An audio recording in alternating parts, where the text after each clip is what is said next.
Hello दोस्तों, स्वागत है आप सभी का आपके अपने YouTube channel target botany classes में।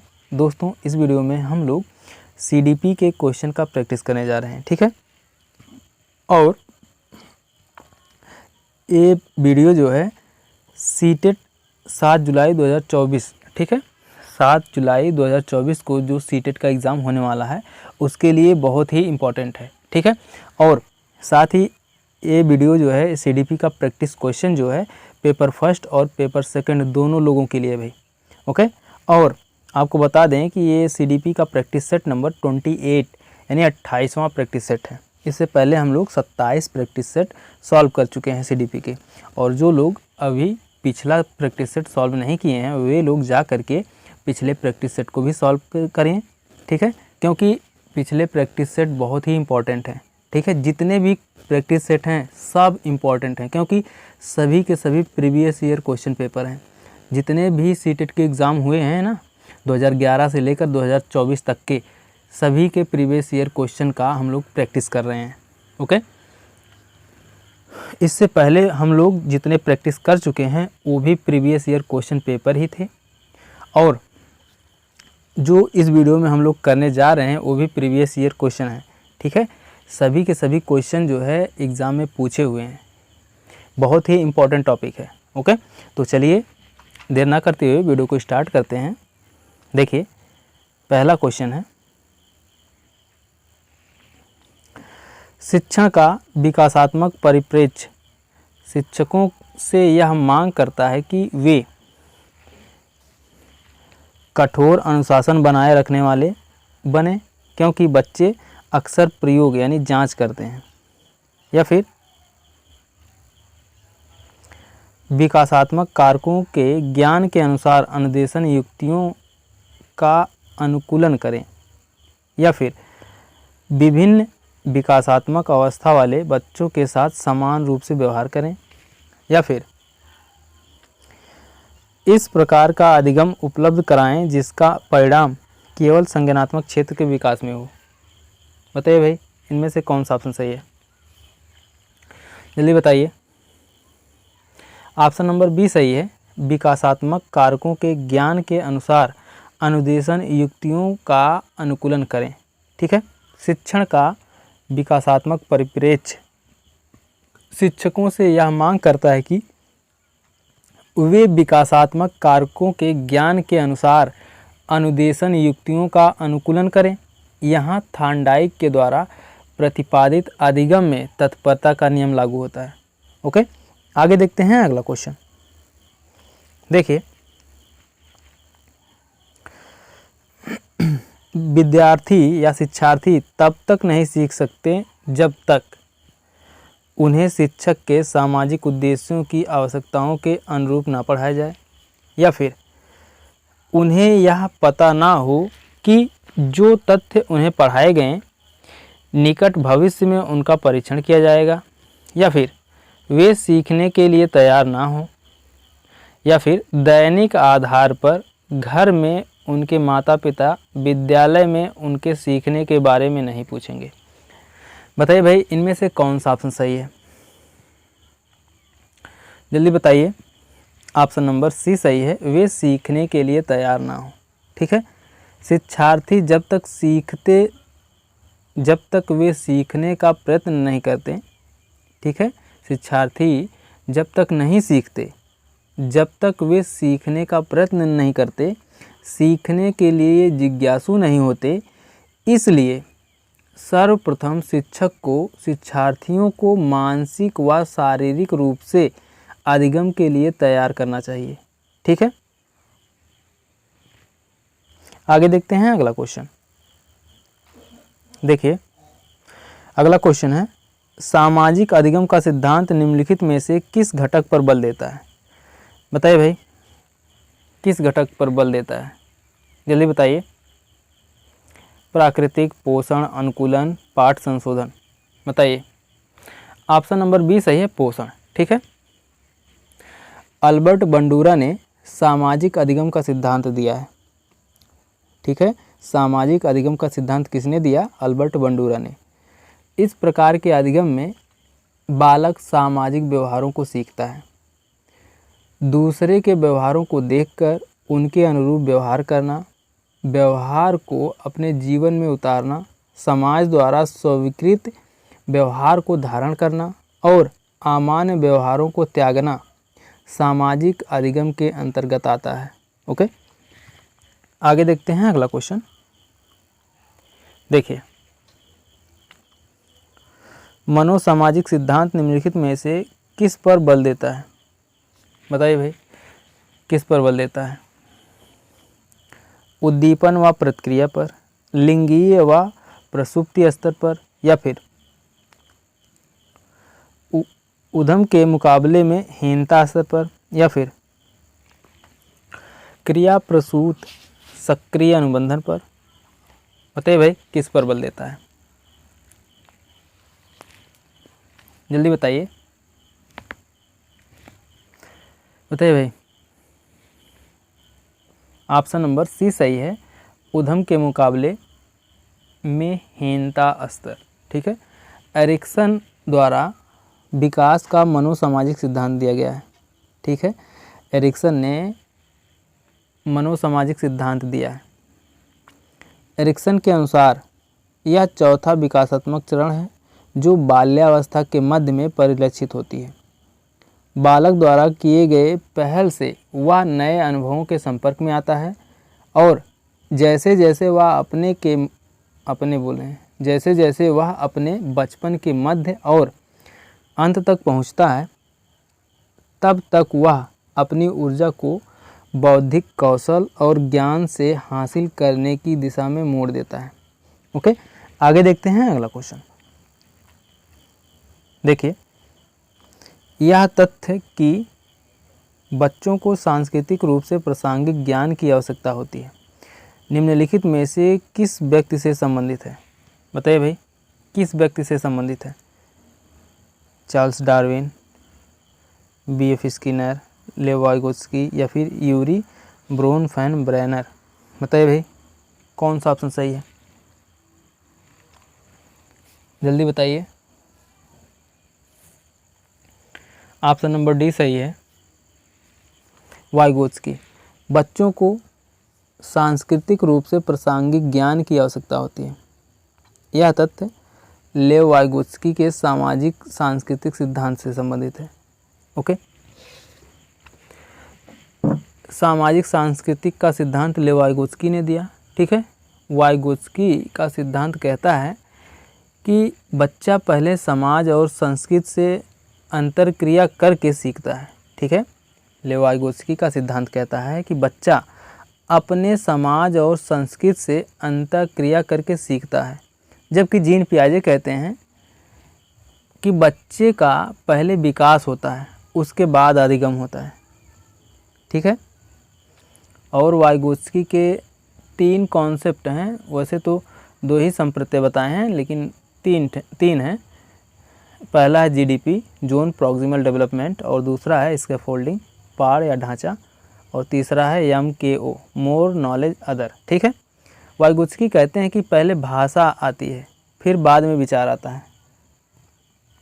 इतना याद रखिएगा, क्योंकि बताने को तो बहुत कुछ है वाइगोत्स्की के बारे में, लेकिन सभी जो है बताएंगे तो वीडियो ज़्यादा लॉन्ग हो जाएगा, इसलिए ज़्यादा ना बताते हुए आगे चलते हैं। जैसे जैसे क्वेश्चन आएगा, उससे रिलेटेड टॉपिक आएंगे, वैसे वैसे हम आपको उसके इर्द गिर्द की बातें भी बताते चलेंगे। ठीक है, उसके बाद फिर आते हैं B.F. स्किनर।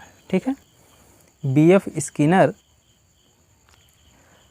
इन्होंने 4 अवस्थाएं बताई है। ठीक है, सेंसरी मोटर स्टेज, बच्चों की 4 अवस्थाएं बताई है B.F. स्किनर ने। सेंसरी मोटर स्टेज 2,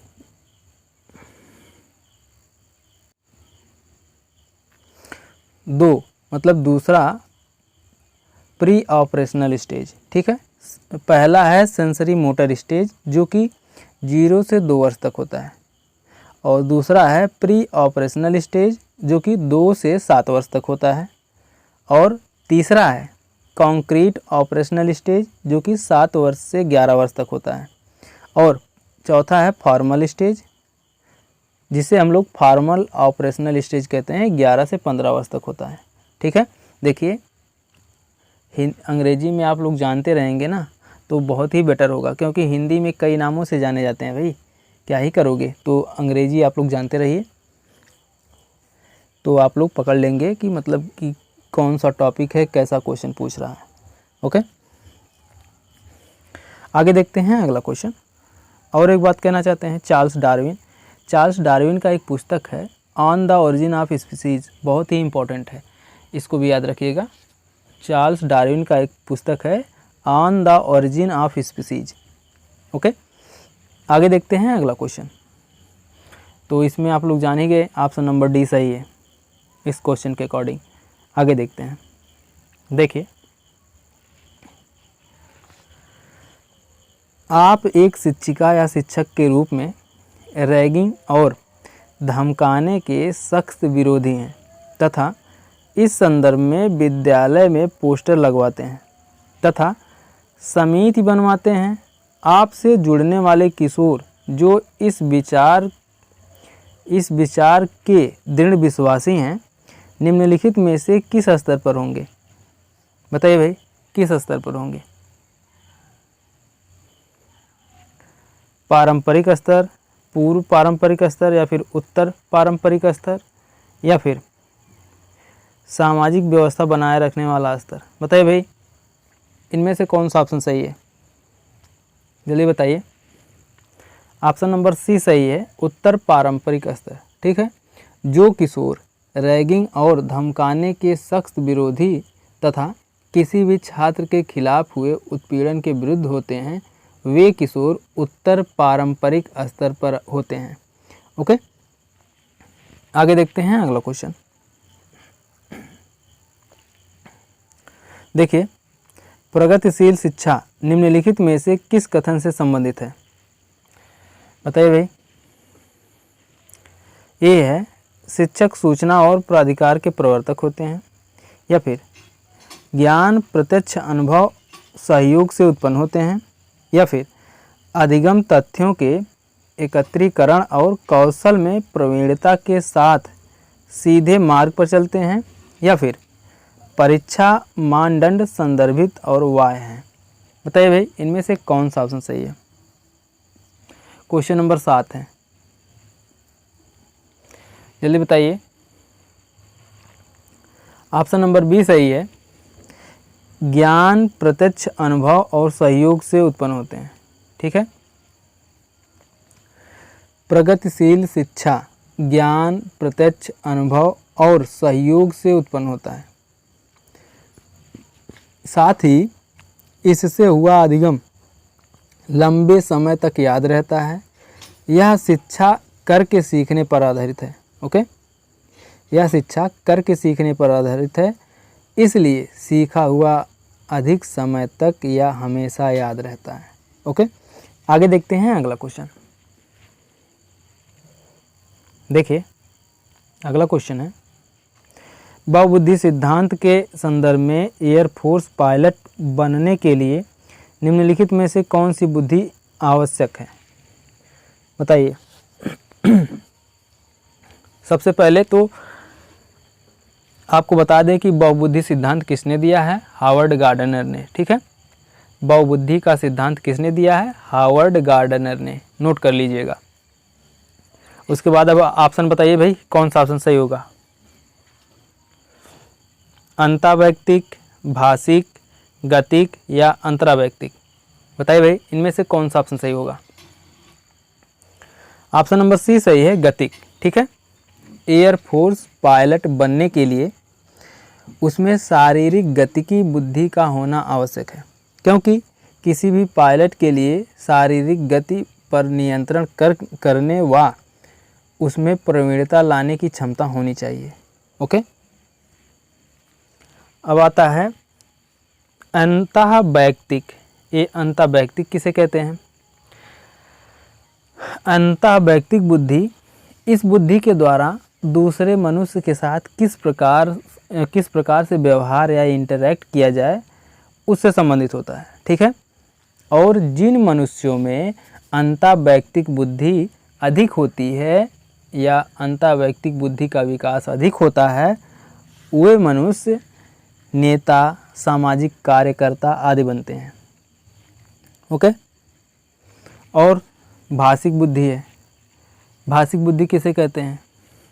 भाषिक बुद्धि जिन मनुष्यों में अधिक विकसित होता है, या फिर ऐसे कह दें कि जिन मनुष्यों में भाषाई बुद्धि का विकास अधिक होता है, वे मनुष्य वकील, पत्रकार, कवि आदि बनते हैं।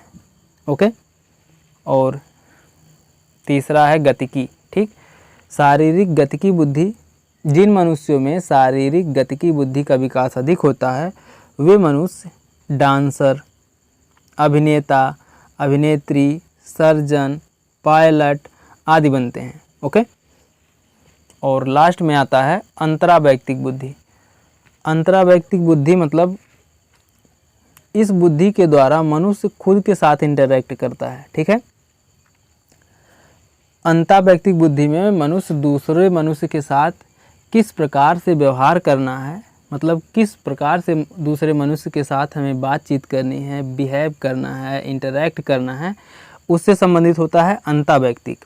और अंतरावैयक्तिक जो होता है ये खुद के साथ इंटरैक्ट करता है, मतलब वो अपने आप से निर्णय लेता है कि कोई काम करने जा रहा है तो सही है कि गलत है, क्या करना चाहिए क्या नहीं करना चाहिए, ये जो है खुद से जो निर्णय लेते हैं, वैसे मनुष्य को कहते हैं अंतरावैयक्तिक बुद्धि। जिन मनुष्यों में अंतरावैयक्तिक बुद्धि अधिक होती है, वे लोग खुद से निर्णय या खुद से इंटरैक्ट करते हैं। ठीक है। Communicating with on self is called interpersonal communication. ठीक है। जिन मनुष्यों में अंतराबुद्धि की विकास अधिक होता है, वे आध्यात्मिक गुरु बनते हैं। ओके। आगे देखते हैं अगला क्वेश्चन। देखिए अगला क्वेश्चन है, बुद्धि की स्पीयरमैन परिभाषा में कारक जी है क्या भाई? अनुवांशिक बुद्धि है, उत्पादक बुद्धि है, सामान्य बुद्धि है, या फिर वैश्विक बुद्धि है? बताइए इनमें से कौन सा ऑप्शन सही है? ऑप्शन नंबर सी सही है, सामान्य बुद्धि है। ठीक है। बुद्धि की स्पीयरमैन परिभाषा में जी कारक सामान्य बुद्धि से संबंधित है। यह एक सामान्य योग्यता है जो प्रत्येक व्यक्ति में, ठीक है, जो प्रत्येक व्यक्ति में भिन्न भिन्न मात्रा में पाया जाता है। दैनिक जीवन के कार्यों में जी कारक यानी सामान्य कारक का उपयोग अधिक होता है। ओके। आगे देखते हैं अगला क्वेश्चन। देखिए, छिपी हुई वस्तुएं ढूंढ निकालना इस बात का संकेत है कि शिशु निम्नलिखित में से किस संज्ञानात्मक कार्य में दक्षता प्राप्त करने लगा है? बताइए भाई। साभिप्राय व्यवहार, या फिर वस्तु स्थायित्व, या फिर समस्या समाधान, या फिर प्रयोग करना? बताइए भाई इनमें से कौन सा ऑप्शन सही है? जल्दी बताइए। ऑप्शन नंबर बी सही है, वस्तु स्थायित्व। ठीक है। छिपी हुई वस्तुएं ढूंढ निकालना इस बात का संकेत है कि शिशु वस्तु स्थायित्व संज्ञानात्मक कार्य में दक्षता प्राप्त करने लगा है, अर्थात शिशु में वस्तु के संप्रत्यय यानी वस्तु के कॉन्सेप्ट का विकास हो चुका है। ओके। आगे देखते हैं अगला क्वेश्चन। देखिए, निम्नलिखित में से कौन सा समाज में लिंग समानता का मानदंड हो सकता है? बताइए। विद्यालय में पुरुष और महिला शिक्षकों की संख्या की तुलना, या फिर कक्षा 12 में लड़कों और लड़कियों द्वारा समान संख्या में प्राप्त विशिष्ट योग्यता, या फिर कक्षा 12 तक पहुंचने वाले लड़कों तथा लड़कियों की संख्या की तुलना, या फिर क्या छात्राओं को विद्यालय से बाहर आयोजित प्रतियोगिताओं में भाग लेने की अनुमति दी जाती है? बताइए भाई इनमें से कौन सा ऑप्शन सही है? Question number 11। बताइए भाई कौन सा ऑप्शन सही होगा?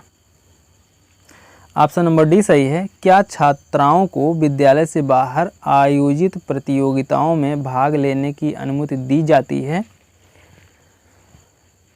क्या छात्राओं को विद्यालय से बाहर आयोजित प्रतियोगिताओं में भाग लेने की अनुमति दी जाती है? यह समाज में लिंग समानता का मानदंड है। ओके, आगे देखते हैं अगला क्वेश्चन।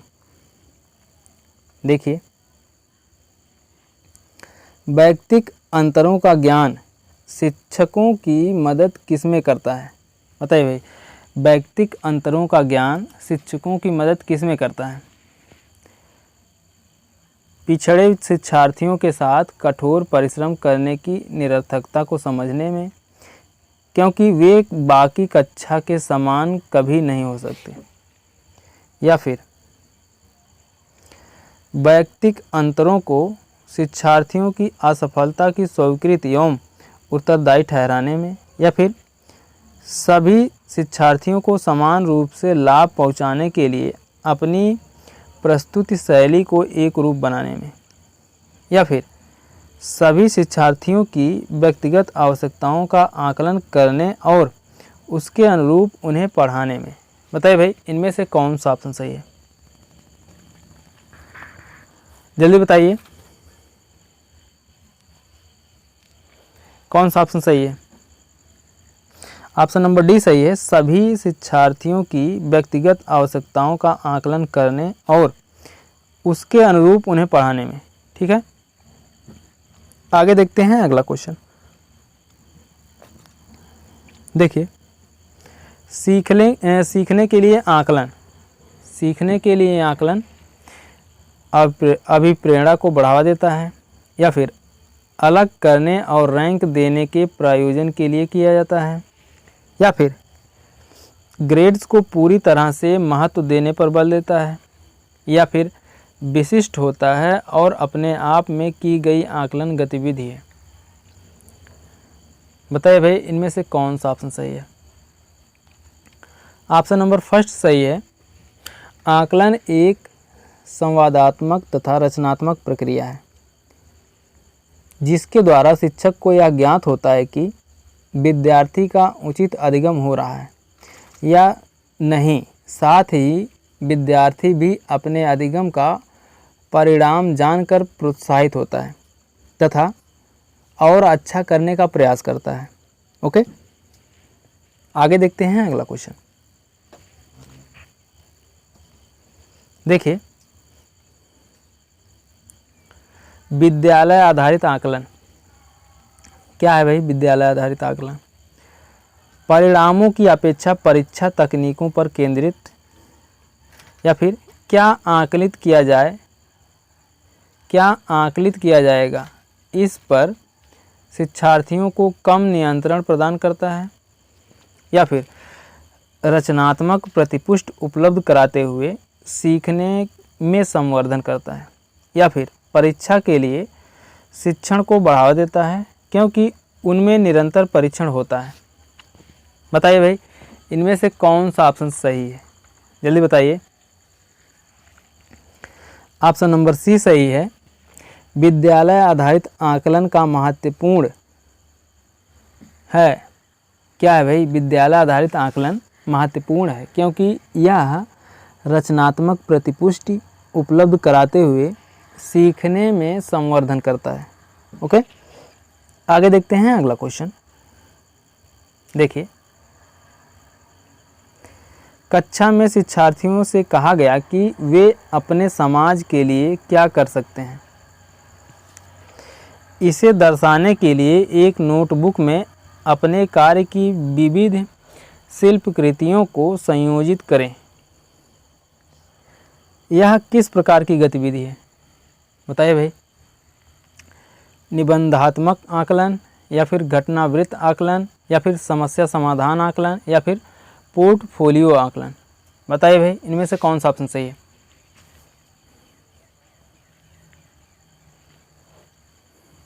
ऑप्शन नंबर डी सही है, पोर्टफोलियो आकलन। ओके, आप अपने समाज के लिए क्या करते हैं, इसे दर्शाने के लिए एक नोटबुक में अपने कार्य की विविध शिल्पकृतियों को संयोजित करें। यह पोर्टफोलियो आकलन गतिविधि है। इससे बालकों में रचनात्मकता को भी बढ़ावा मिलता है। ओके, आगे देखते हैं अगला क्वेश्चन। देखिए, शिक्षार्थियों को सबसे कम प्रतिबंधित विद्यालय वातावरण में रखने के माध्यम से विद्यालय डैश लड़कियों और अलाभान्वित वर्गों के लिए शैक्षिक अवसरों को समान करता है, या फिर वंचित वर्ग के बच्चों के जीवन को सामान्य करता है जो इन बच्चों के समुदायों और अभिभावकों के साथ विद्यालय के संबंध को बढ़ा रहा है, या फिर विज्ञान मेला और प्रश्नोत्तरी जैसी गतिविधियों में अलाभान्वित वर्ग के बच्चों को भागीदार बनाता है, या फिर दूसरे बच्चे को संवेदनशील बनाता है कि वे अलाभान्वित बच्चों को दबाएं नहीं, उन्हें नीचा ना दिखाएं। बताइए भाई, इनमें से कौन सा ऑप्शन सही है? ऑप्शन नंबर डी ही सही है। शिक्षार्थियों को सबसे कम प्रतिबंधित विद्यालय वातावरण में रखने के माध्यम से विद्यालय दूसरे बच्चों को संवेदनशील बनाता है कि वे अलाभान्वित बच्चों को दबाएं नहीं, उन्हें नीचा ना दिखाएं। यह बालकों में सामाजिक विकास को भी बढ़ावा देता है। ओके, आगे देखते हैं अगला क्वेश्चन।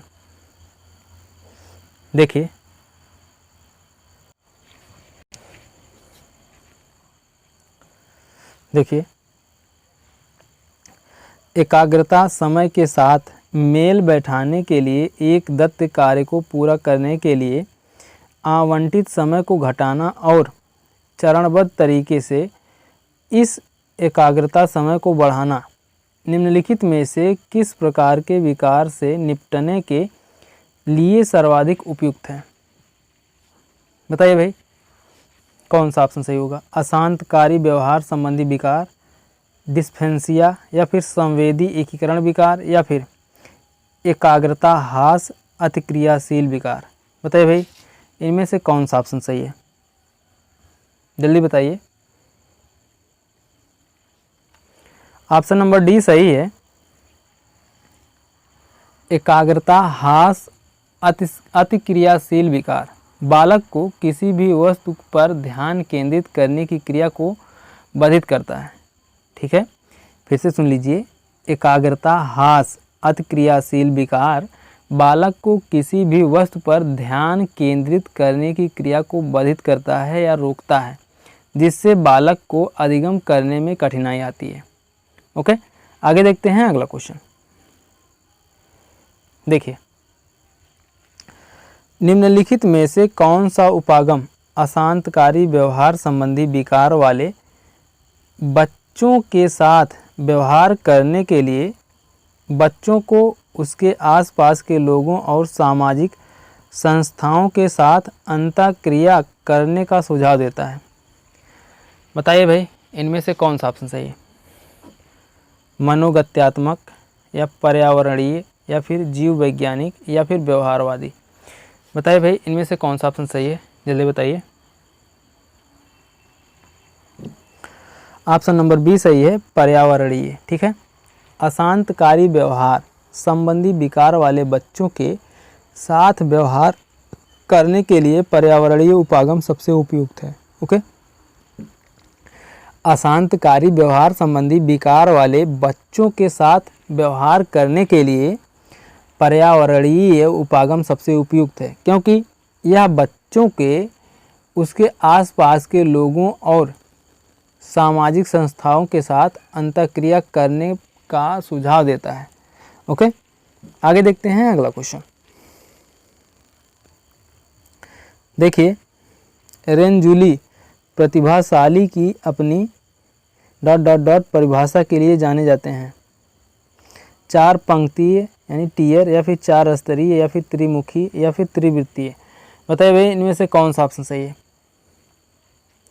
ऑप्शन नंबर सी सही है, त्रिवृत्तीय। ठीक है, रेंजुली प्रतिभाशाली की अपनी त्रिवृत्तीय भाई त्रिवृत्तीय परिभाषा के लिए जाने जाते हैं। ओके, आगे देखते हैं अगला क्वेश्चन। देखिए, प्रतिभाशाली शिक्षार्थियों के लिए क्या भाई प्रतिभाशाली शिक्षार्थियों के लिए।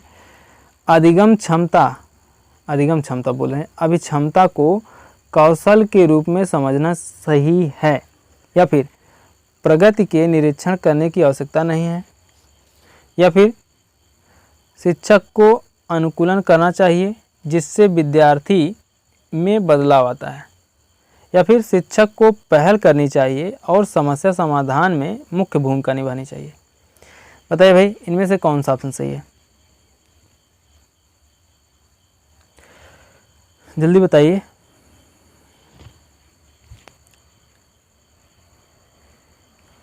ऑप्शन नंबर सी सही है, शिक्षक को अनुकूलन करना चाहिए जिससे शिक्षार्थी या विद्यार्थी में बदलाव आता है। आगे देखते हैं अगला क्वेश्चन। देखिए, अधिगम निर्योग्यता वाले बच्चों की प्रगति का निरीक्षण करने के लिए निम्नलिखित में से कौन सी पद्धति सबसे उपयुक्त है? बताइए भाई। व्यक्ति अध्ययन, या फिर घटनावृत्त अभिलेख, वास्तविक रिकॉर्ड, या फिर व्यवहार रेटिंग स्केल, या फिर संरचित व्यवहार परक अवलोकन। बताइए भाई, इनमें से कौन सा ऑप्शन सही है? जल्दी बताइए। ऑप्शन नंबर डी सही है, संरचित व्यवहार परक अवलोकन। ओके, अधिगम व्यवहार परक होता है, ठीक है। अधिगम व्यवहार परक होता है, अर्थात अधिगम से व्यवहार में परिवर्तन होता है। इसलिए अधिगम निर्योग्यता का निरीक्षण करने के लिए संरचित व्यवहार परक अवलोकन करना सबसे अधिक उपयुक्त है। ओके, आगे देखते हैं अगला क्वेश्चन। देखिए, अधिगम निर्योग्यता वाले शिक्षार्थियों द्वारा एक पूर्ण और उत्पादक जीवन जीने के अवसरों को बढ़ाने का सबसे सही तरीका है क्या भाई? बताइए। इस तरह के शिक्षार्थियों की कमजोरियों पर ध्यान केंद्रित करना, या फिर इस तरह के शिक्षार्थियों से उच्च अपेक्षाओं को बनाए रखना, या फिर विविध कौशलों और युक्तियों का शिक्षण करना जिसे सभी संदर्भों में लागू किया जा सकता है, या फिर इन बच्चों को अपने लक्ष्यों का निर्धारण करने के लिए प्रोत्साहित करना। बताइए भाई, इनमें से कौन सा ऑप्शन सही है? ऑप्शन नंबर सी सही है, विविध कौशलों और युक्तियों का शिक्षण करना जिसे सभी संदर्भों में लागू किया जा सकता है। ओके, विविध कौशलों और युक्तियों का शिक्षण करना जिसे सभी संदर्भों में लागू किया जा सकता है अधिगम निर्योग्य शिक्षार्थियों द्वारा एक पूर्ण और उत्पादक जीवन जीने के अवसरों को बढ़ाने का सबसे सही तरीका है। ओके, आगे देखते हैं। देखिए, वाइगोत्स्की के सामाजिक सांस्कृतिक सिद्धांत के अनुसार संस्कृत और भाषा में महत्वपूर्ण भूमिका निभाते हैं। संस्कृत और भाषा में महत्वपूर्ण भूमिका निभाते हैं, या फिर बच्चे अलग क्षेत्र में चिंतन करते हैं और वे पूर्ण परिप्रेक्ष्य नहीं लेते, या फिर यदि निम्न आयु पर आमूर्त सामग्री को प्रस्तुत किया जाए तो बच्चे आमूर्त तरीके से चिंतन करते हैं, या फिर स्वनिर्देशित वाक सहयोग का निम्नतम स्तर है। क्या है भाई? बताइए। ऑप्शन नंबर फर्स्ट सही है, संस्कृत और भाषा में महत्वपूर्ण भूमिका निभाते हैं। संस्कृत और भाषा में महत्वपूर्ण भूमिका निभाते हैं, यह कथन वाइगोत्स्की ने अपने सामाजिक सांस्कृतिक सिद्धांत के अनुसार दिया है। यह एक रशियन मनोवैज्ञानिक थे। कौन? सामाजिक सांस्कृतिक सिद्धांत के निर्माता वाइगोत्स्की जो थे वे एक रशियन मनोवैज्ञानिक थे। इन्होंने सामाजिक परिप्रेक्ष्य पर अधिक बल देते हुए बालक के मानसिक विकास पर कार्य किया है। ओके, आगे देखते हैं अगला क्वेश्चन। देखिए, व्याख्या, अनुमान और अथवा नियंत्रण प्रकल्पना ... के लक्ष्य हैं। क्या है भाई? पारंपरिक तर्कणा, निगमनात्मक तर्कणा, या फिर आगमनात्मक तरकड़ा या फिर वैज्ञानिक पद्धति। बताइए भाई इनमें से कौन सा ऑप्शन सही है। ऑप्शन नंबर डी सही है, वैज्ञानिक पद्धति। ठीक है। व्याख्या, अनुमान और नियंत्रण, प्राक कल्पना वैज्ञानिक पद्धति के लक्ष्य हैं। आगे देखते हैं अगला क्वेश्चन। देखिए, कक्षा 7 का शिक्षार्थी गणित में त्रुटियां करता है। एक शिक्षक के रूप में आप शिक्षार्थी को सही उत्तर उपलब्ध कराएंगे या फिर शिक्षार्थी को कैलकुलेटर का प्रयोग करने की अनुमति देंगे या फिर शिक्षार्थी से कहेंगी कि वह विकल्पात्मक पद्धति का प्रयोग करे अथवा स्वयं त्रुटि का पता लगाने के लिए उसे दोबारा करें या फिर शिक्षार्थी को दिखाएंगे कि त्रुटि कहाँ थी और शिक्षार्थी को उसे दोबारा करने के लिए कहेंगे। बताइए भाई इनमें से कौन सा ऑप्शन सही है, जल्दी बताइए। ऑप्शन नंबर सी सही है, शिक्षार्थी से कहेंगे कि वह विकल्पात्मक पद्धति का प्रयोग करे अथवा स्वयं त्रुटि का पता लगाने के लिए उसे दोबारा करे। ठीक है। ऑप्शन नंबर सी सही है, शिक्षार्थी गणित में त्रुटियां करता है। एक शिक्षक के रूप में हम शिक्षार्थी से कहेंगे कि वह विकल्पात्मक पद्धति का प्रयोग करे अथवा स्वयं त्रुटि का पता लगाने के लिए उसे दोबारा करे। इससे बालक में समस्या समाधान करने की क्षमता का विकास होगा और उसके IQ स्तर का भी विकास होगा। ओके, आगे देखते हैं अगला क्वेश्चन। देखिए, संवेगात्मक बुद्धि बहुबुद्धि सिद्धांत के किस क्षेत्र के साथ संबंधित हो सकती है। बताइए भाई, अंतरावैयक्तिक और अंतःवैयक्तिक बुद्धि या फिर प्राकृतिक बुद्धि, चाक्षुष बुद्धि, स्थानिक बुद्धि या फिर अस्तित्व परक बुद्धि। बताइए भाई इनमें से कौन सा ऑप्शन सही है। ऑप्शन नंबर फर्स्ट सही है, अंतरावैयक्तिक और अंतःवैयक्तिक बुद्धि। ठीक है। अंतरावैयक्तिक बुद्धि से तात्पर्य अन्य व्यक्तियों की इच्छा, अपेक्षा, आवश्यकता आदि को समझने तथा दूसरे के व्यवहार का पूर्व कथन करने की क्षमता आदि से है, जबकि अंतःवैयक्तिक बुद्धि से तात्पर्य अपने भावों व संवेगों को मॉनिटर करने, विभेद करने तथा स्वयं के व्यवहार को निर्देशित करने की क्षमता से है। ओके, आगे देखते हैं अगला क्वेश्चन। देखिए, संवेग के मनोवैज्ञानिक में निम्नलिखित में से किस तथ्य पर सबसे कम ध्यान दिया गया है। बताइए भाई। संवेग विषयनिष्ठ यानी व्यक्तिपरक भावना है और वह अलग अलग व्यक्तियों में अलग अलग होती है और संवेग न केवल वैयक्तिक शिक्षार्थी में बल्कि पूरी कक्षा में भी उत्पन्न होते हैं या फिर संवेग उत्तेजना और संज्ञानात्मक व्याख्या के जटिल पैटर्न होते हैं या फिर संवेगात्मक प्रक्रिया में शारीरिक के साथ साथ मनोवैज्ञानिक प्रक्रियाएं शामिल होती हैं। बताइए भाई इनमें से कौन सा ऑप्शन सही है। ऑप्शन नंबर बी सही है, संवेग न केवल वैयक्तिक शिक्षार्थियों में बल्कि पूरी कक्षा में भी उत्पन्न होती है। ओके, संवेग न केवल वैयक्तिक शिक्षार्थियों में बल्कि पूरी कक्षा में उत्पन्न होती है। इस तथ्य पर संवेग के मनोवैज्ञानिक में सबसे कम ध्यान दिया गया है। ठीक है, आगे देखते हैं अगला क्वेश्चन। देखिए, राजेश गणित की समस्या को हल करने के लिए पूरी तरह से संघर्ष कर रहा है। उसका आंतरिक बल जो उसे उस समस्या को पूरी तरह से हल करने के लिए विवश करता है ... के रूप में जाना जाता है। किसके रूप में जाना जाता है भाई? प्रेरक के, संवेग के या व्यक्तित्व विशेषक के या प्रत्यक्षण के। बताइए भाई इनमें से कौन सा ऑप्शन सही है। ऑप्शन नंबर फर्स्ट सही है, प्रेरक। ठीक है, प्रेरक एक आंतरिक बल है। प्रेरक यह एक आंतरिक बल है जो किसी भी मनुष्य को समस्या को पूरी तरह हल करने के लिए विवश करता है। ओके, आगे देखते हैं अगला क्वेश्चन। देखिए, अभिप्रेरणा चक्र के संदर्भ में निम्नलिखित में से कौन सा सही क्रम में है?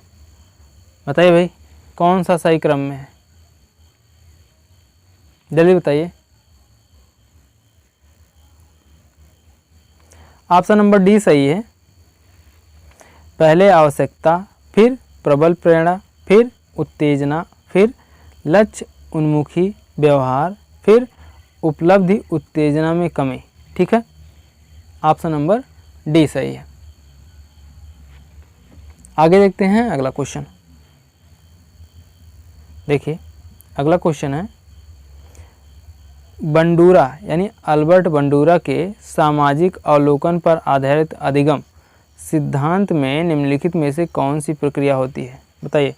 स्वचिंतन, पुनरावृत्ति, प्रतिधारण या फिर सार को दोहराना। बताइए भाई, इनमें से कौन सा ऑप्शन सही है? जल्दी बताइए। ऑप्शन नंबर बी सही है, प्रतिधारण।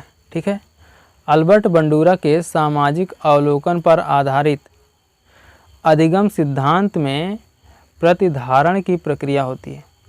ओके, तो दोस्तों ये तो थे सीडीपी के 30 महत्वपूर्ण प्रैक्टिस क्वेश्चन। आप लोग कमेंट करके बताइए आप लोगों का कितना क्वेश्चन सही हुआ और वीडियो कैसी लगी कमेंट करके ज़रूर बताइएगा। एक बात और कहना चाहते हैं आप लोगों से कि अगर आप लोग अभी तक आपके अपने YouTube channel target botany classes पर नए हैं तो चैनल को सब्सक्राइब कर लीजिए और बेल आइकन को भी प्रेस कर दीजिए ताकि हमारे हर नए वीडियो का नोटिफिकेशन आप तक हमेशा पहुंचता रहे, क्योंकि इस चैनल पर सीटेट का प्रीवियस ईयर क्वेश्चन पेपर का प्रैक्टिस होने वाला है, वो भी विथ डिटेल यानी व्याख्या सहित प्रीवियस ईयर क्वेश्चन पेपर का प्रैक्टिस होगा। वो भी 2011 से लेकर 2024 तक के जितने भी सीटेट के एग्ज़ाम हुए सभी क्वेश्चन का प्रैक्टिस कराया जाएगा विथ डिटेल सॉल्यूशन। ओके, तो मिलते हैं नेक्स्ट वीडियो में, तब तक के लिए जय हिंद, जय भारत, वंदे मातरम।